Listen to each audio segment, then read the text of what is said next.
नमस्कार सुमित जी। आज दीपावली का त्योहार है। आपको शुभ दीपावली और हमारे दर्शकों को भी। अंजू जी, शुभ दीपावली आपको भी फ्रॉम चाइना। और चाइना जैसी कंट्री में जहाँ पर हम चीज़ों को नहीं बना सकते, हमने कल यहाँ पर भी दिवाली बनाई है। I will share some photos with you. आपको भी बहुत गर्व होगा देखकर कि आपका भाई यहाँ बैठकर भी कैसे इतनी मुश्किल परिस्थितियों में हमने कैसे कल दिवाली छुपते छुपते बनाई है। ओ देखिए, मुझे बड़ा अच्छा लगता है सुमित जी कि आप देश से इतना दूर रहकर भी देश की सारे त्योहारों को, हमारी जो सनातनी परंपरा है, हमारे हिंदुओं के जो त्योहार है उनको मनाते हैं। आपने चोरी छुप के मनाया है, लेकिन त्योहार तो मनाया है ना, दिल में आपके भारत बसता है।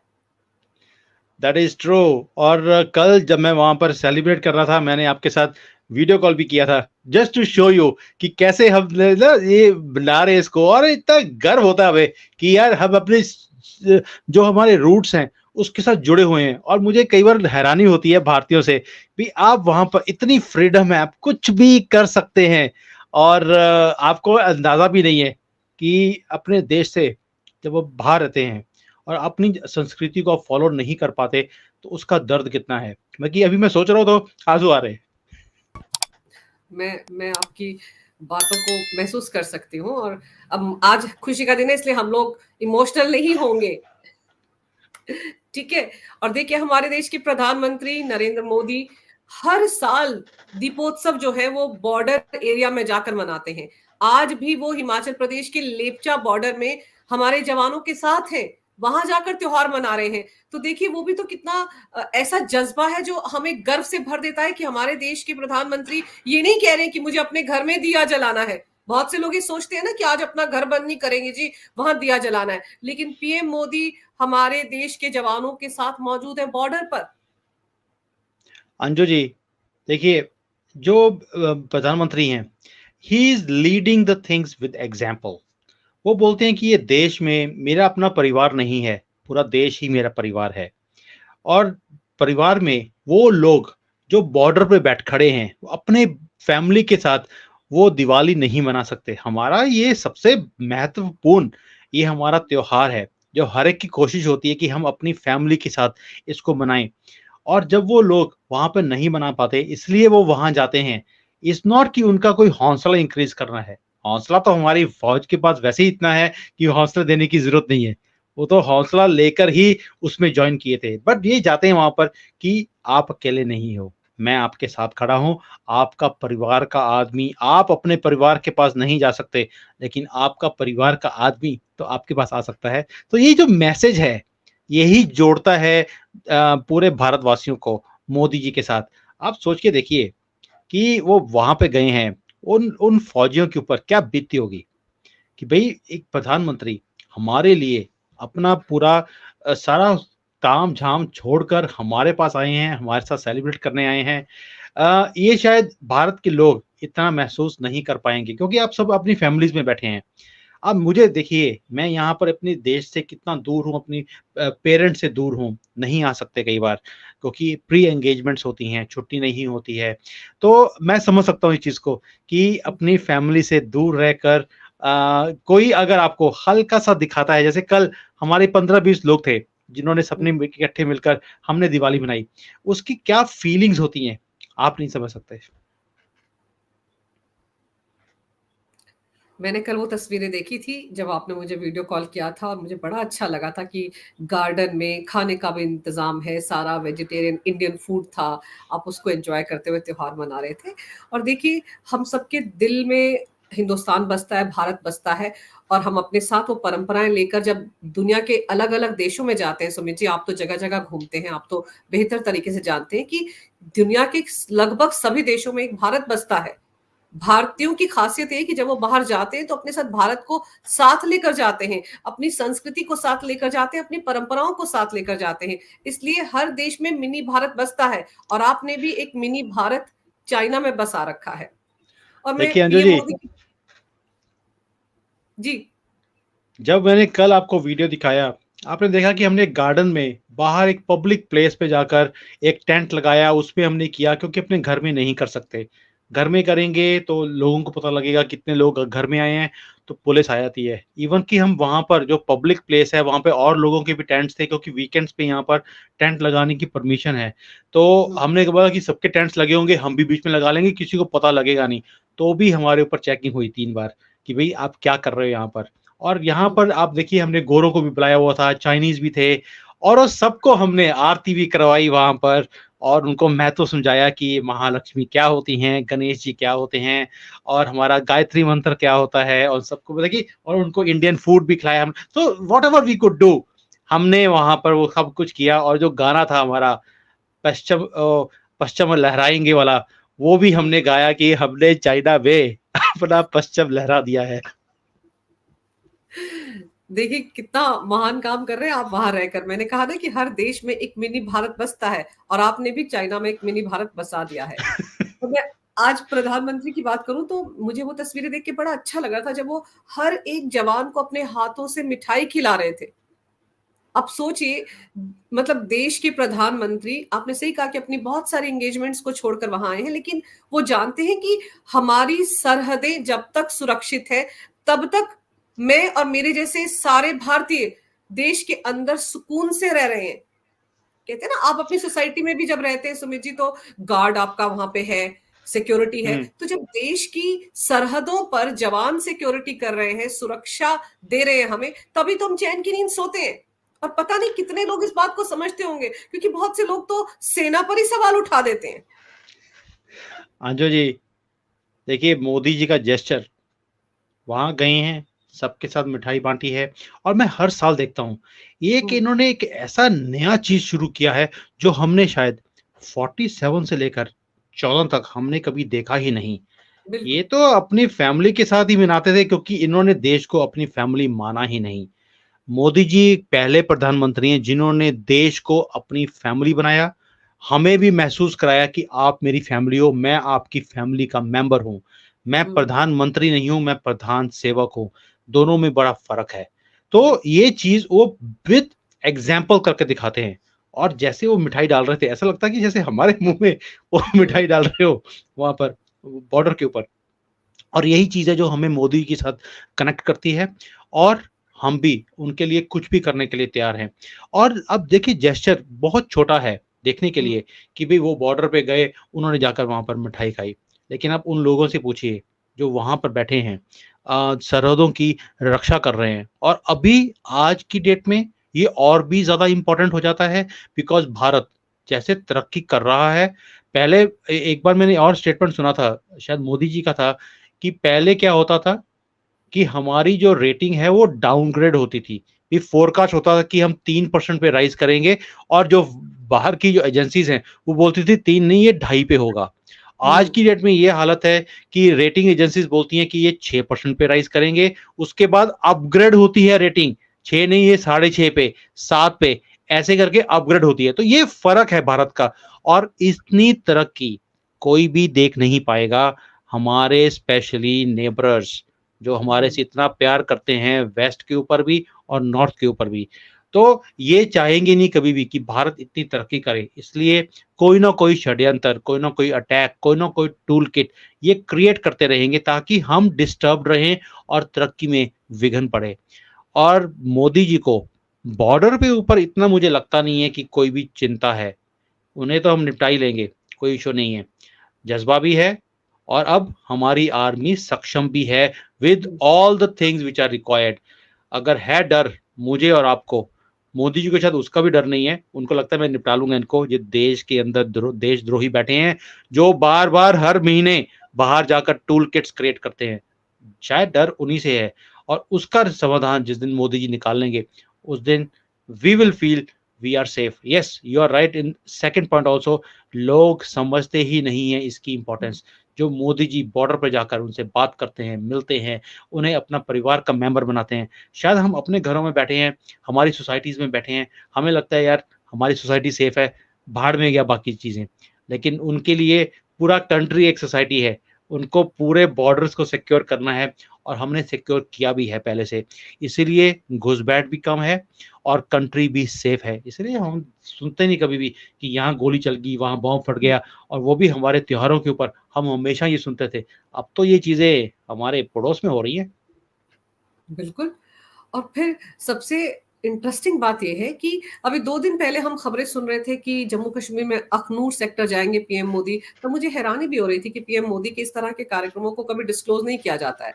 लेकिन आज देखिए वो जहाँ पहुँचे थे, वो लेप्चा बॉर्डर है, हिमाचल प्रदेश का गाँव है, सेक्टर है जो, और वो एलएसी चाइना बॉर्डर से सिर्फ 1 किलोमीटर की दूरी पर है। तो वहां जाकर जब पीएम मोदी गरजे हैं, तो सोचिए उस गर्जन की आवाज कहां-कहां तक गई होगी। अंजू जी, पहले बात तो मुझे लगता है कि मोदी जी का कोई स्पेशल कनेक्शन है मेरे साथ, और उन्हें भी मालूम है कि उनका बच्चा यहाँ पर एक अकेला बैठा है चाइना में, तो वो भी बॉर्डर के पार नहीं आ सकते, तो बॉर्डर के पास ही आ गए कि बेटा मैं तेरे पास हूँ, चिंता मत कर। तो एनीवेज, मजाक की बात दूसरी तरफ है, लेकिन बहुत बड़ा मैसेज है। आपने आज तक कभी भी जिस बॉर्डर पे वो पहुंचे हैं, उनके प्रेसिडेंट को कभी भी बॉर्डर के 100 किलोमीटर के भी एरिया में देखा नहीं है, सुना नहीं है। और हमारा प्रधानमंत्री है जो बॉर्डर से 1 किलोमीटर की दूरी पे पहुंचा है। आप देखिए कि they claim this area to be theirs, लेकिन हिम्मत नहीं है उस बॉर्डर के ऊपर पहुंचने की भी, 100 किलोमीटर के एरिया में। और हम वहां पहुंचते हैं, गरजते भी हैं, और ये भी बताते हैं जगह भी मेरी, टाइम भी मेरा, तरीका भी मेरा। अब you will not dictate, we will dictate. और ये बात मैं बहुत पहले से प्रेडिक्ट भी किया हुआ है। अब हम पहल करेंगे, हम हमेशा डिफेंसिव रहे हैं, now it is going to be offensive defence, we will take the lead. और अगर किसी ने आंख भी उठाने की कोशिश करी हमारी तरफ, we will go and we will cross all limits. और मोदी जी का तो पहले से हमने देखा कि जैसे उन्होंने सिक्योरिटी फोर्सेस को भी एक फ्री हैंड दिया हुआ है, you don't have to ask for permission, आपको परमिशन मैंने ऑलरेडी दे दी, जो देश के हित के लिए करना है आप कर दीजिए। इट्स अनरिटन स्टैम्प पेपर के ऊपर, ब्लैंक स्टैम्प पेपर के ऊपर साइन करके मोदी ने दिया हुआ है इनको, you do what ever is required for the safety of this country. तो इसके ऊपर और फ्री हैंड क्या चाहिए। तो ये जो चीजें हैं जो मोदी जी ने करी हैं, this is what makes him different, और इसीलिए दुश्मन भी इनसे डर के रहता है। आज अगर डर है हमारे सारे बॉर्डर की कंट्रीज को, वो भारत से या भारतीयों से नहीं है, वो सिर्फ मोदी से है। और आप देखिए उन्होंने वहां पर खड़े होकर जो भाषण दिया है, रोंगटे खड़े कर देने वाला भाषण था। उन्होंने कहा था दम भी हमारा होगा, कदम भी हमारे होंगे, संकल्प भी हमारा होगा, हथियार भी हमारे होंगे। ये तो बोल रहा हूं, this is exactly what I am saying, कि मोदी ने बोला टाइम भी मेरा, तरीका भी मेरा, मौका भी मेरा, हर चीज मेरी, कि जो कार्ड है वो सारे के सारे मेरे होंगे। कब मैंने पत्ता खेलना है, ये टाइम भी मैं डिसाइड करूंगा। दैट मीन्स अब आपकी तरफ से पहल नहीं होगी, अब आपने आंख उठा के भी देखा, पहल भी हम करेंगे, तरीका भी हम निकालेंगे कि कैसे करना है, आपको निपटारा कैसे करना है, ये भी हम सोच के रखेंगे। सो मोदी जी के पास मैं हमेशा सोचता हूँ कि इनके पास कोई स्पिरिचुअल पावर है पीछे, जो इनको पहले से बता देती है। हमने कल परसों भी एक इजराइल के ऊपर किया था कि भाई this is called spiritual power, जहां पर आपको पहले से इंट्यूशन होती है, कोई ना कोई टचिंग आती है कि this is what is going to happen, आपको क्या पहले तैयारी करनी है। जैसे इजराइल के साथ इन्होंने पहले ही एक्सचेंज प्रोग्राम लोगों का, वर्कर्स का इन्होंने साइन कर लिया था, जबकि इजराइल के साथ हमारा कोई एक्सचेंज प्रोग्राम कभी था ही नहीं, कभी जरूरत ही नहीं पड़ी, क्योंकि ऑलरेडी पैलेस्टीन से इतने लोग चले जाते हैं, लेकिन हमने एग्रीमेंट पहले से कर लिया। ऐसे ही अब मोदी जी ने ताइवान। पहले ही ललकार दे दी है, क्योंकि इन्हें इंडिकेशन है, जो मैं आपके साथ पहले भी वीडियोस में बोल चुका हूं, कि मैंने ऑलरेडी शायद मार्च अप्रैल में बोल दिया था इस चीज को, कि अक्टूबर के बाद कोई ना कोई ऐसे टूल किट्स क्रिएट किए जाएंगे ऑन द बॉर्डर, ताकि 24 में मोदी जी को एक वीक प्रधानमंत्री दिखाकर कि ये अपने बॉर्डर्स को भी सिक्योर नहीं कर सकते, कोई ना कोई एडवेंचर किया जाएगा। और एडवेंचर क्या होता है, मैं वॉर की बात नहीं करता हूँ, एडवेंचर बात करता हूँ।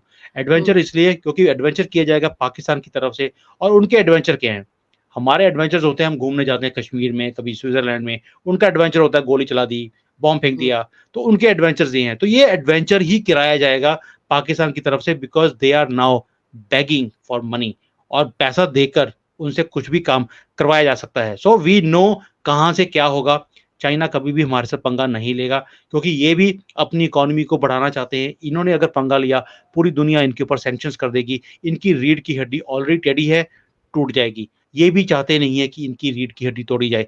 तो पाकिस्तान तो पहले टूटा हुआ है। So I am very clear in my mind, कुछ भी होगा वो पाकिस्तान की तरफ से होगा। इसलिए हमने भी इनको अफगानिस्तान के बॉर्डर की तरफ एंगेज करके रखा हुआ है, ताकि इधर नजर ही न रखें। तो मोदी जी ऑलरेडी 5 स्टेप्स आगे हैं। ये तभी बोलते हैं मोदी जी, तरीका भी मेरा, टाइम भी मेरा, हथियार भी मेरा। बाकी सुदर्शन चक्र हाथ में रखा हुआ है, कब चलेगा ये सिर्फ मोदी जी जानते हैं।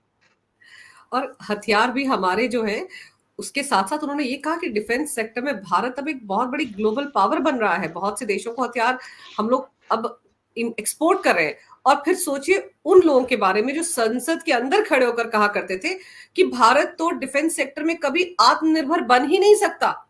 उनके मुंह पर कितना बड़ा तमाचा है ये। पीएम मोदी ने जो बॉर्डर पर जाकर मैसेज दिया है, उधर के लिए भी और इधर के लोगों के लिए भी।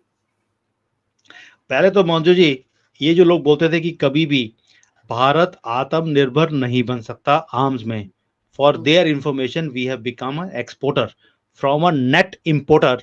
We are now exporting arms also. और राजस्थान और गुजरात के बॉर्डर के ऊपर आज ही तेजस को भी एम्प्लॉय कर दिया गया है। वो भी इंडिजिनस है, हमारा भारत का ही बना हुआ है। और ये जो बोल रहे थे कि HAL है, इसको इन्होंने मोनेटाइज कर दिया, इसको बेच दिया, उसका शेयर देखिए आप कितने परसेंटेज बढ़ चुका है। सारी companies already they are making money now. पूरे दुनिया से हमारे पास तेजस के ऑर्डर्स के लिए लाइन है, और हमारी जो फैक्ट्रीज हैं अगले 8 साल के लिए ऑलरेडी बुक्ड हैं। हमारे ही प्लेन्स बनाने के लिए इतने बड़े ऑर्डर हमारी अपनी आर्मी ने, एयरफोर्स ने दे दिए हैं कि अभी हमारे पास और कंट्रीज के लिए बनाने का टाइम ही नहीं है।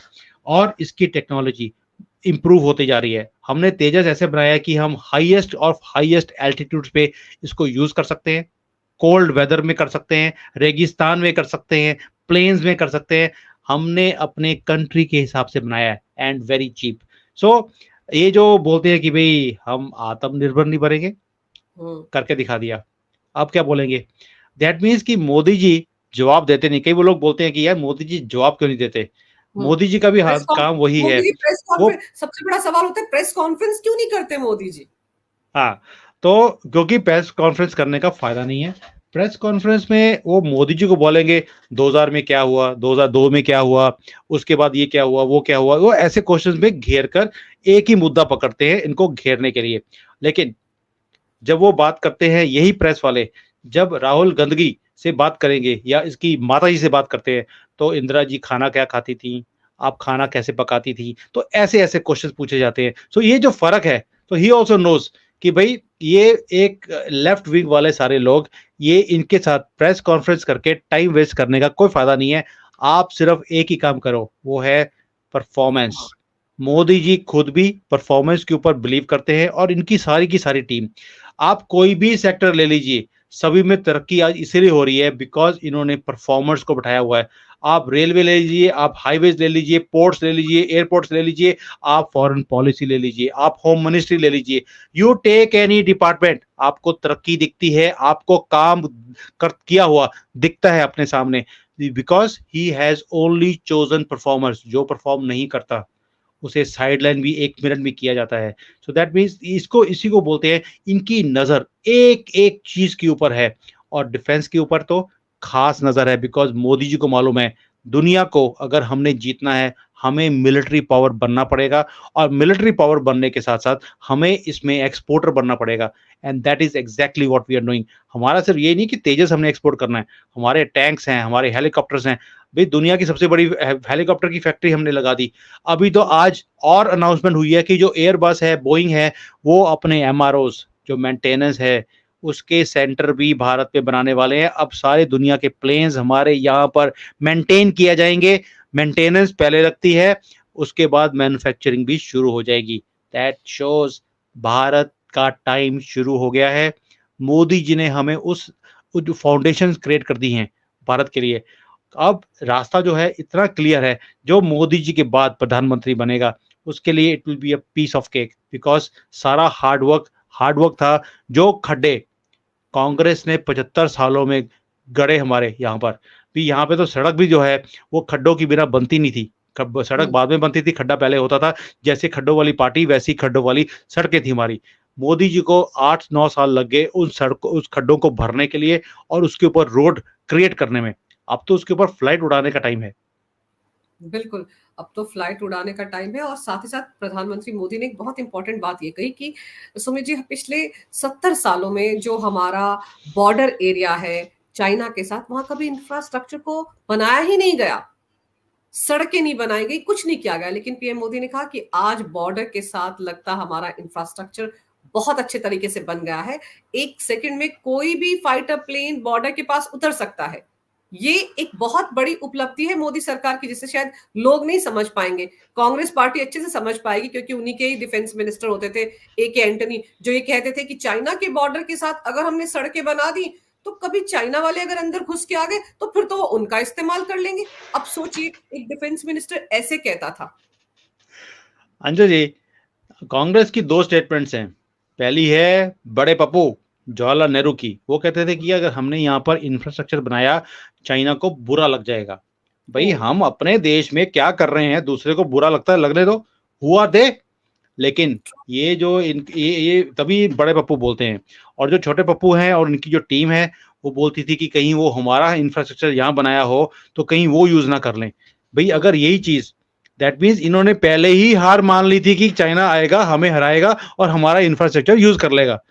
इन्होंने कभी ये सोचा ही नहीं कि चाइना के पास इतना इंफ्रास्ट्रक्चर है, अगर हम वहां गए और हमने जीत लिया तो उनका इंफ्रास्ट्रक्चर तो हम यूज करेंगे। इनकी सोच में ही नहीं था। दैट मीन्स गुलामी की इनको कांग्रेसियों को आदत है, और ये गुलामी रहे सोच से भी और व्यवहार से भी। मोदी जी आए, उन्होंने बोला ऐसी की तैसी, भारत की जमीन है, हम जो मर्जी करें। जितना टनल सिस्टम्स बनाया है, जितने रोड्स हैं, मैं तो इवन जो ये यहाँ पर पूर्वांचल एक्सप्रेस बनाई थी इन्होंने, I went from Jaipur to Amethi, तो उसमें से निकल के गया हूँ।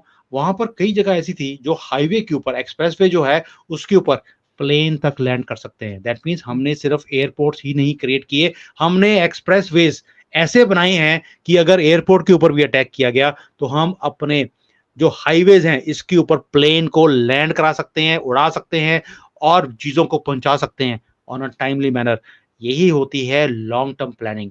हमने हिस्ट्री से सीखा, कहाँ कहाँ पर हमने मार खाई पहले, उन चीजों से सीखकर हमने इंफ्रास्ट्रक्चर को all weather and in all circumstances इसको कैसे यूज कर सकते हैं उसके हिसाब से हमने क्रिएट किया है। इसी को बोलते हैं क्या वर्ड होता है हिंदी में, दूरदर्शिता। तो दूरदर्शिता। वो हमने, हाँ वो हमने मोदी जी ने दिखाई हमें। और इसलिए जो हमारे दुश्मन हैं इन्हें भी मालूम है it is not that easy. अभी तो चाइना में रिपोर्ट्स आती हैं कई बार कि भाई टेकिंग पंगा with India is not that easy. ये 62-65 का भारत नहीं है, ये 2023 का भारत है। एंड स्पेशली ये भारत है मोदी का, जो उसी भाषा में जवाब देता है जो इनके साथ यूज की जाती है। ये भी जानते हैं कि अगर भारत को हराना है तो मोदी को हटाना बहुत जरूरी है।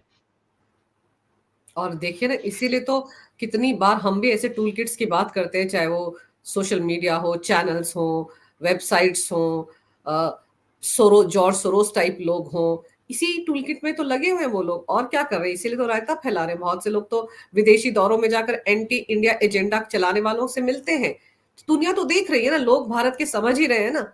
आज भी तो पीएम मोदी जिस तरह से बॉर्डर एरिया में पहुंचे हुए हैं, उससे बहुत बड़ा मैसेज आ रहा है। और फिर याद कीजिए, कुछ दिन पहले हमने एक और बार चर्चा की थी, जब पीएम मोदी उत्तराखंड में गए थे और उन्होंने वहां से कैलाश के दर्शन किए थे। तब भी तो एक बहुत स्ट्रॉन्ग मैसेज उस देश को गया था ना, जिस देश में हमारा कैलाश है इस वक्त, कैलाश मानसरोवर है। उनको लगता है कि हम कहीं से देख ही नहीं सकते, लेकिन वहां खड़े होकर पीएम मोदी ने जिस तरह से पूजा अर्चना की, तो भारतीयों को दिखा दिया कि यहां से भी कैलाश पर्वत के दर्शन किए जा सकते हैं। अंजू जी, पहली बात यही है कि वो सीन मैं भूल नहीं सकता हूँ, जब उन्होंने वहां बैठकर जो माँ पार्वती का कुंड है वहां बैठकर उन्होंने पूजा करी है, वहां से कैलाश के दर्शन करे। और मोदी जी के ऊपर भी कृपा है कि कैलाश के दर्शन ऐसे होते ही नहीं हैं, जैसे बिल्कुल। जैसे महादेव ने खुद दर्शन दिए हो। तो वो मोदी जी के कारण हमने भी उस चीज को एंजॉय किया, हमने भी उसके दर्शन करे। एंड ये भी एक ऐतिहासिक मोमेंट था। शायद भारतीयों को पता ही ना होगा कि भई हम भारत से भी कैलाश के दर्शन कर सकते हैं, चाइना आने की ज़रूरत नहीं है। कहीं न कहीं मैंने आपके साथ ही शौक किया था उसमें कि मुझे पूर्ण विश्वास है कि in the next couple of years Kailash will be Bharat's. और ये चीज़ मोदी जी का आखिरी जो काम होगा, मोदी जी के हाथों से होना है। भी अगर उन्होंने काशी विश्वनाथ का कॉरिडोर बना दिया, अयोध्या जी का मंदिर पूरा हो गया है, एक ही काम रह गया, वो है कैलाश वापिस आना। और ये मोदी जी के हाथों लिखा हुआ है। I can see that it is going to come back. बिल्कुल, आपने अयोध्या की याद दिलाई तो वहाँ पर एक दिन पहले जिस तरह से 22,23,000 दीपक प्रज्वलित किए गए, अयोध्या नगरी जगमगा रही थी, बड़ा ही गौरवान्वित पल था वो हम सबके लिए। मुझे तो ऐसे लग रहा था जब भगवान राम 14 बरस के वनवास के बाद अयोध्या लौटे होंगे तो शायद उस वक़्त भी ऐसा ही उल्लास भरा माहौल रहा होगा। अंजू जी, हमारे कितने पूर्वज, कितनी पीढ़ियाँ इसी आस में निकल गई कि जय श्री राम का नारा कब लगेगा, कब हम दर्शन करेंगे। आप सोच के देखिए कितनी पीढ़ियां हमारी तरस कर निकल गई। ये हमारा सौभाग्य है कि हम अपनी आंखों के सामने उस चीज को, उस मोमेंट्स को जो हमारे पूर्वज सुनना चाहते थे, हम देख रहे हैं, महसूस कर रहे हैं, एंजॉय कर रहे हैं।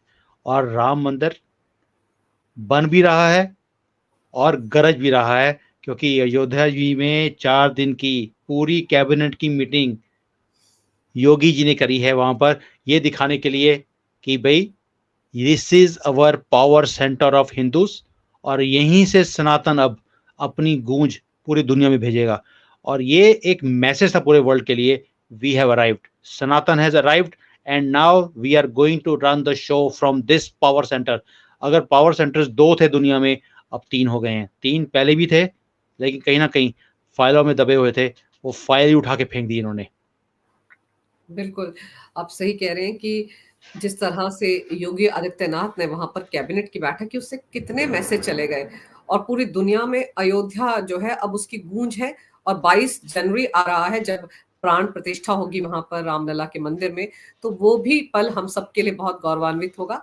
लेकिन आज दीपोत्सव है, पीएम मोदी जिस तरह से जवानों के बीच गए थे और जिन-जिन को उन्होंने आज के दिन मैसेज देना था, चाइना के बहुत से चमचे हैं उनको मैसेज देना था, जिन्होंने चाइना के साथ 2008 में समझौते किए हुए हैं, एमओयू की साइन किया हुआ है, उन सबको एक स्ट्रॉन्ग मैसेज चला गया। और मुझे लग रहा है कि 1-2 दिन में हम प्रोग्राम करेंगे कि पीएम मोदी के इस दौरे के बाद बड़ी खलबली मची हुई है उस एंटी इंडिया टूल किट बनाने वालों में।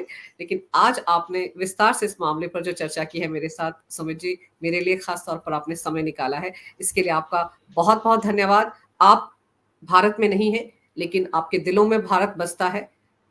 मैं आपको वीडियो कॉल के ज़रिए शाम को जो रौनक होगी दीपोत्सव की वो भी दिखाऊँगी, जैसे आपने मुझे अपनी दिवाली दिखाई थी। लेकिन मुझे अच्छा ये लगता है कि आप चाइना में रहकर भी हमारी जो सनातनी परंपराएँ हैं, उनको निभा रहे हैं, त्योहारों को मना रहे हैं। अपना ख़्याल रखिएगा। बहुत-बहुत धन्यवाद। नमस्कार। Thank you. भारत माता की जय हो। वंदे मातरम। वंदे मातरम।